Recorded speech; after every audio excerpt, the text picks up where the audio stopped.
Mhm.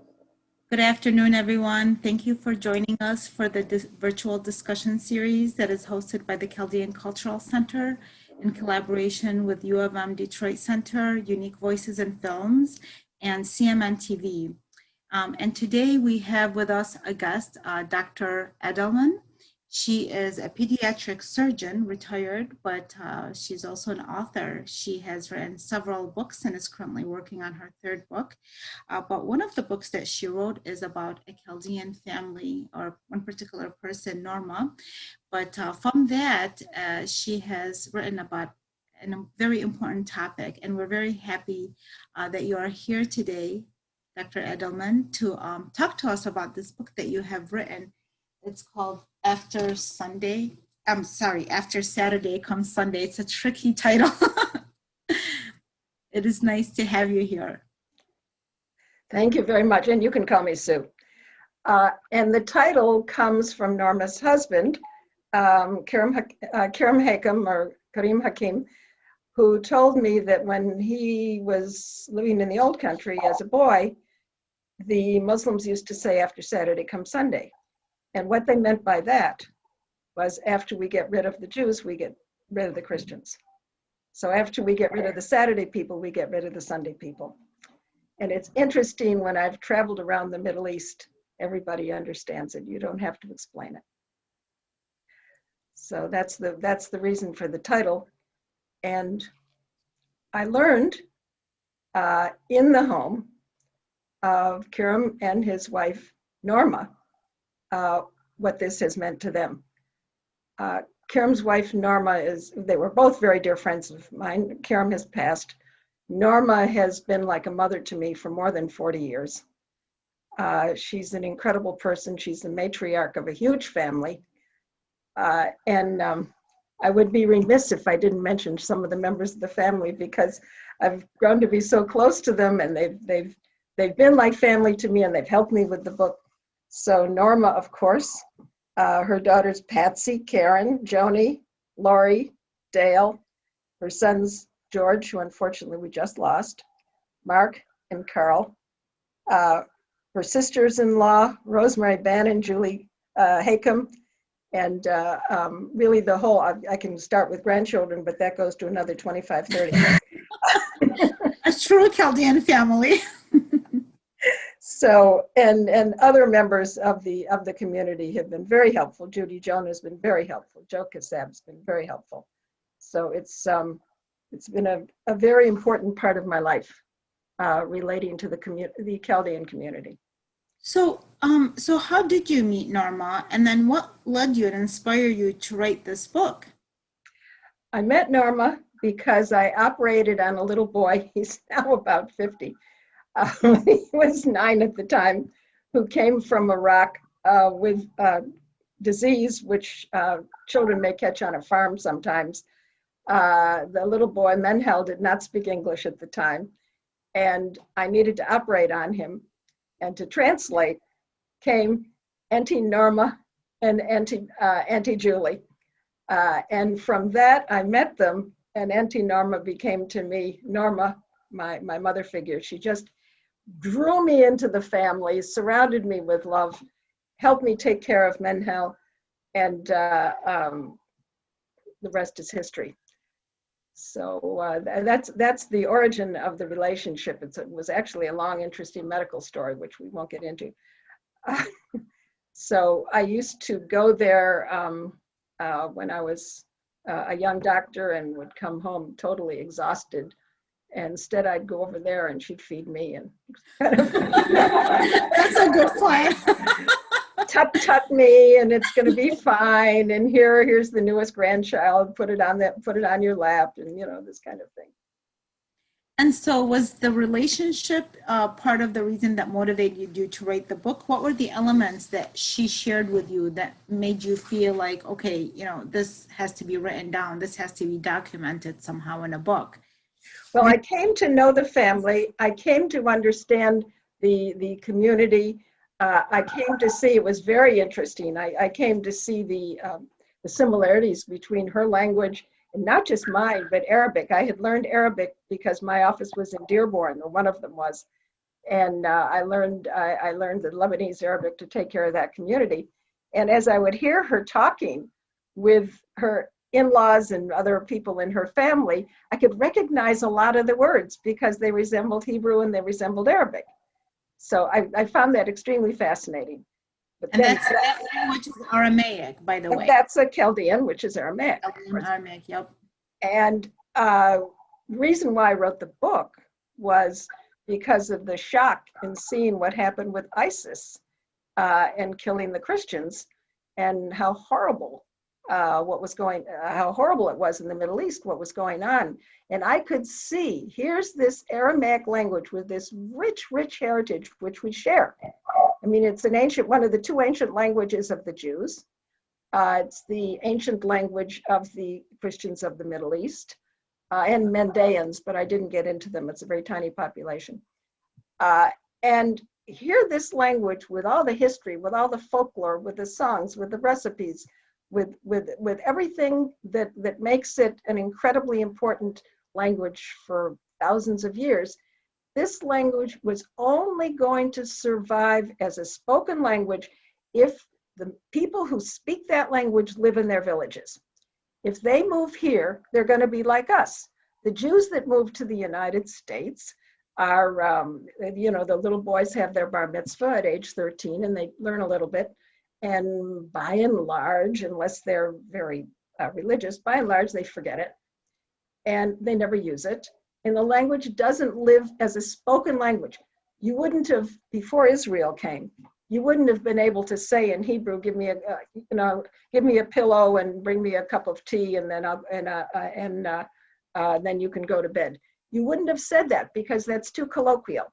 You would have said, oh, this book teaches the theory of whatever, some fancy thing, but you wouldn't have had normal conversation. So I could see that this Aramaic / Chaldean was going to be dead unless the people who spoke it were in their villages. But how are they supposed to be in their villages if they're getting killed by the people around them? So what needs to be done, what can be done? Now, it turns out, as I researched the book, that there are very significant Chaldean organizations in Iraq and in the United States, which have researched what these specific problems are, what can be done, what should be done, who should do it.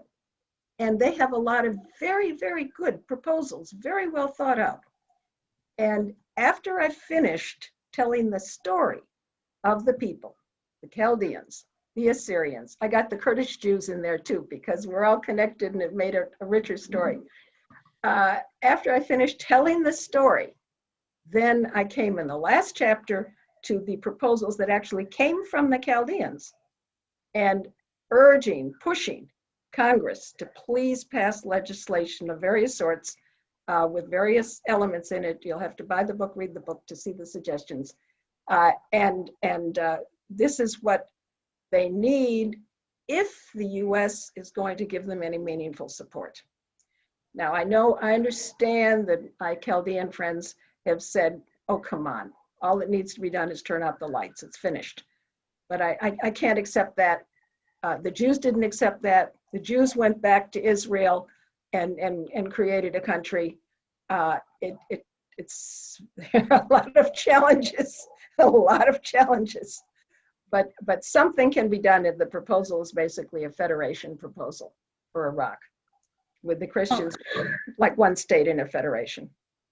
For a long time now, the Chaldean community has used the Jewish community as an example of having preserved their language and their heritage through storytelling, through community and lobbying and activism. And this is definitely something that we would also need to learn because, we are fairly new to this country compared to other communities. And sometimes it does feel like a lost cause, but we were talking earlier, and there are some villages in Iraq that are still just completely Chaldeans and Assyrians. They're completely Christian that are still using the Aramaic language. Yeah. There is, if we can focus from that and and try to like grow from that. But it does feel overwhelming. And what happened with ISIS is fairly new, is in 2014, you know, not that long ago. But it is inspiring that we have somebody that you have done so much research into this book. Again, the book is called After Saturday Comes Sunday. It's available at the Chaldean Cultural Center as well as on Amazon. If you look up Susan Adelman. And you know what I want to go back to is a relationship. Let me break in for just a minute. I would really appreciate it if people would order it from Amazon, because I want to make sure that particularly Gorgias Press, my publisher, feels like there's some activity around this book. And that's important. Yeah, the importance of the activity. And that people are buying it and they need to keep publishing it. They shouldn't think that just because we brought the book out a couple of years ago and had quite a few sales at that time, and it's kind of backed off since then, they shouldn't think that the book has no interest. I want the publisher to continue to be committed to this book. Yeah, because it's still relevant. This is happening even though you address a Chaldean family and the Aramaic language in Iraq, but there's a lot of issues happening in the Middle East that resemble the same type of situation with regards to Christian Middle Easterners.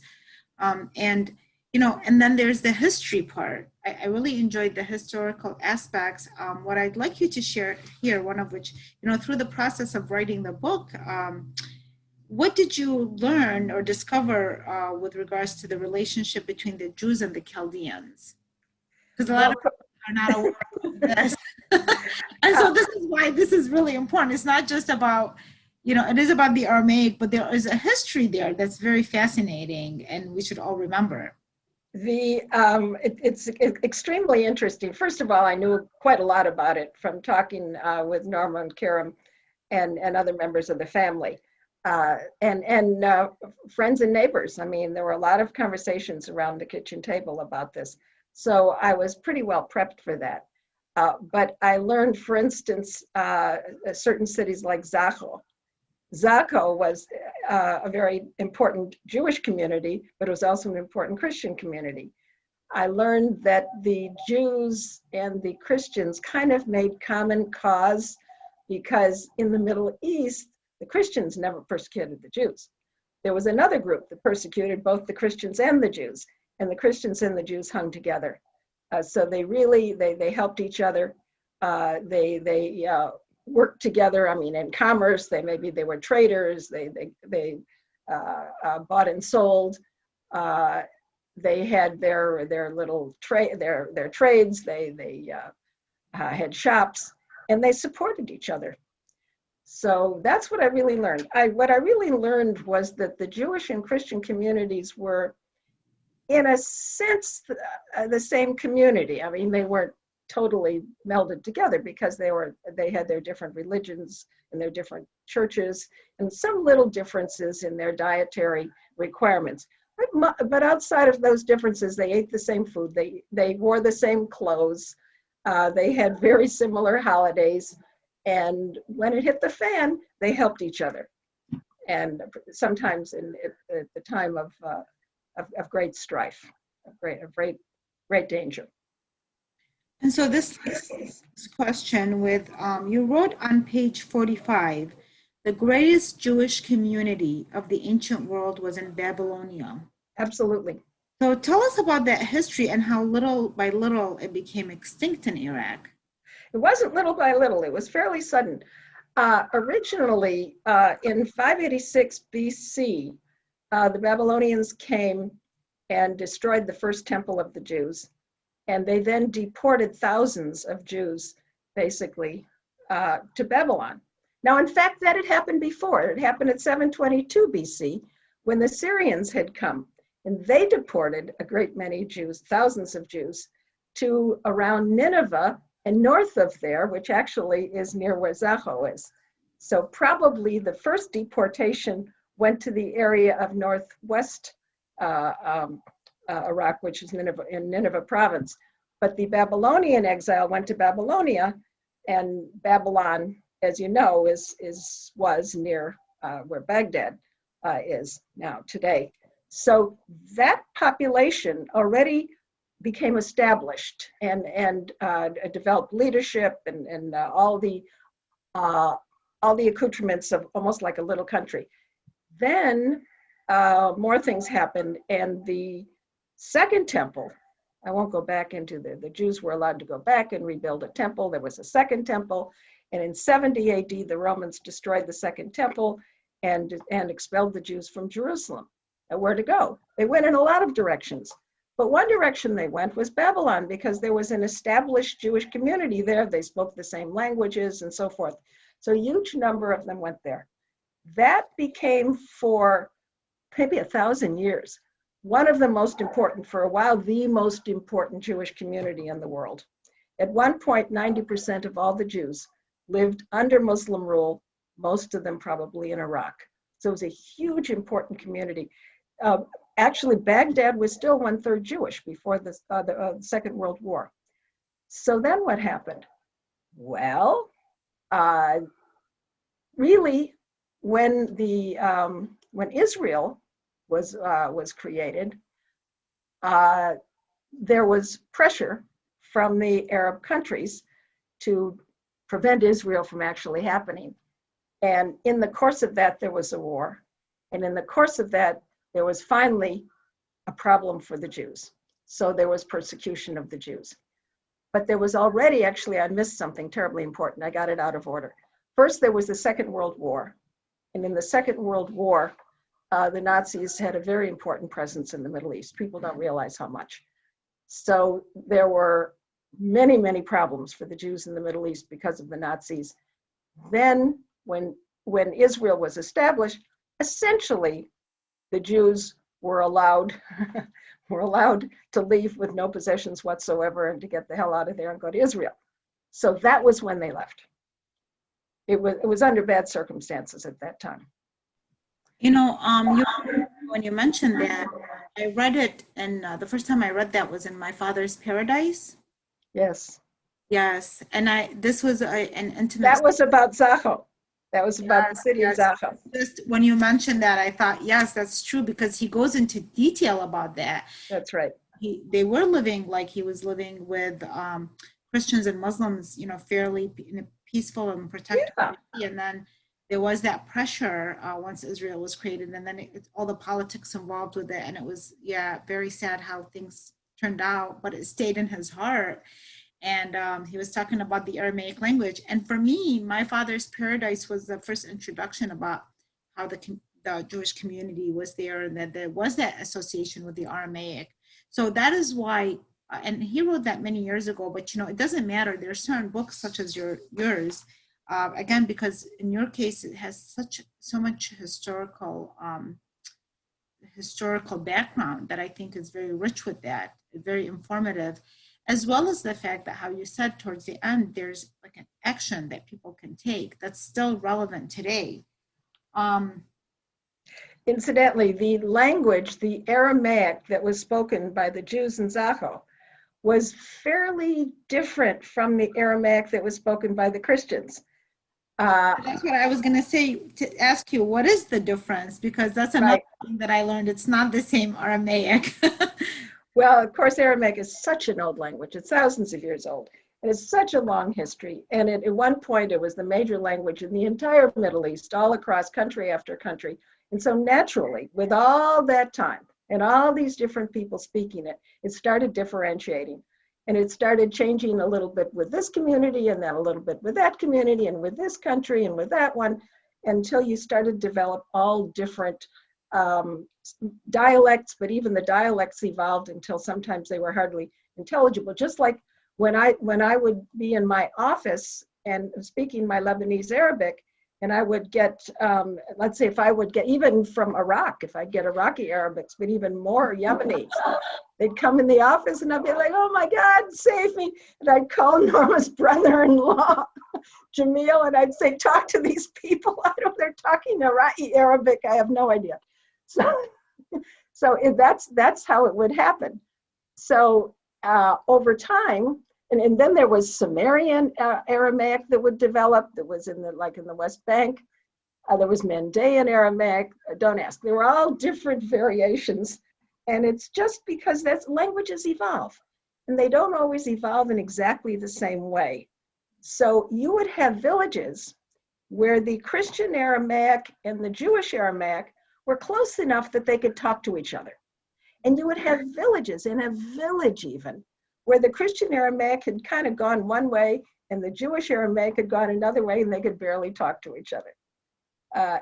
So it's just the way languages work. They simplify, the grammar changes a little bit, but the basic grammar of all of them is the same.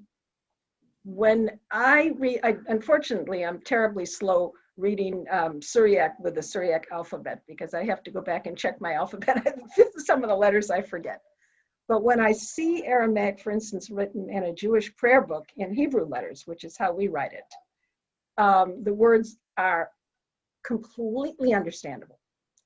I can completely understand it. Okay, so Aramaic ends the word with an aleph, and Hebrew ends the word with a hey, but it's the same word, it's obvious. I learned that the librarian at the Holocaust Memorial Center explained that to me, because there's so much to learn. But I like your description, your explanation about the different dialects in the Arabic community, because I was an interpreter for a while. And yeah, if I'm talking to somebody from Saudi Arabia or from, my God. the Yemenis, they told me it's okay. Like one time I was kind of confused, and the Yemenis said, it's okay, you know what? Between us, sometimes we don't, if we're from different villages, we won't even understand each other. So don't think like this is. That's right. And that's true with Christian villages. There's one professor who's recording the dialects of all different Christian villages from Iraq. In case they die, he wants to keep them. When I first met the Hakim family, Norma's brother was over one day. And at that time, I didn't even understand Arabic. I hadn't studied it yet. And he started to say something to me, and then he turned to Norma and he said, Mashima. I knew exactly, because Shemo, or it would be Mashima or something like that. In Hebrew, what's her name? And it was so close to Hebrew. Kiram came to the synagogue. Kiram and Norma came to the synagogue when I had my bat mitzvah as an adult. And Kiram was in the synagogue, and he was following the Hebrew service. Yeah. From Chaldean. And I've been, of course, in Mother of God, and I can follow the service. It's beautiful, yes. And, I'm interested to know, I'm an author myself, and I know it takes a lot of work and, it can be like a full-time job. But in your case, your life was pretty much dedicated to the medical field. And this was your second book. The first one was a biography that you can also share with us. But like how was your experience in researching and working on the book? It's very well researched, and as is, I assume, the first one that you did, because it's a biography. How has your experience been, going from the medical field and then writing several books that require so much research? In both cases, the books grew out of my friendship, very close, both cases, more than 40-year friendship. In both cases, with my dear friends who were finally, by the time I wrote the book, almost 95. And the first book, The Rebel, a biography of Ram Jethmalani, was a biography of a very, very, very, very famous Indian lawyer, the most famous living lawyer in India at the time. And we had heard, my husband's a law professor, we had heard the legal stories that Ram told for 40 years. So I had the background in terms of sitting in the living room and hearing the stories. And when I decided that I needed to write his biography, because the one that had been written before was childish, so I decided to write his biography, and I simply started working on it. I mean, I got the references to the legal cases from him and his legal associates and daughter and son, who were not daughter, she was gone, but son, who was a lawyer. And I got the legal references, and I just went to the internet and started working. With Norma, with that book, of course, I knew what I knew about the Chaldean community. I knew a lot about the Jewish community. I knew nothing about Kurdish Jews except from my father's paradise. And I just went to the internet and started searching. I ordered in both cases, I ordered tons and tons of books. I prefer hardback and softback to online. I read very, very fast. So I would read and I would read each book in like a day or two or something like that, and go on to another book and another book, and another book. And, I'd read about something that I have to go check it. And I have some journalistic background from when I was in college. And my background, whenever you have a fact, you need to do at least 2 checks. So you need to confirm it by, if it's a questionable fact, probably you should check it in 3 places, because you don't want to be caught, flat-footed, where you put in a fact, or you got something from Wikipedia and it's just plain not true. So it seems the heart of that was just the love for the people that you're writing about and accepting there. Yes. So then what message do you want your readers to take from this book? Well, I want my readers, first of all, I want them to meet the Chaldean community and to know them. I wanted them to meet the Kurdish Jewish community, which is very interesting, and then obviously the Assyrian community. But I focused particularly on Norma's community because I was personally close to it. So I want people to know who these people are, not to think of them as foreign or different, to understand that they're us and we're them. So that's the first thing. The next thing is, because they're us and we're them, we have, I feel, an obligation to do what can be done, if something can be done, when something can be done, to try to help them. Hopefully at some point these wars in the Middle East calm down enough that it's actually feasible to go back to some of these villages.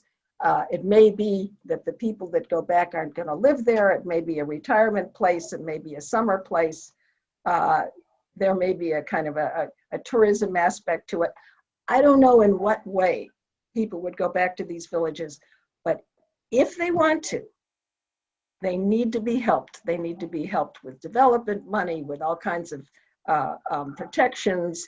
They need to have the ability to have their own militias, which incidentally, they're not bad fighters.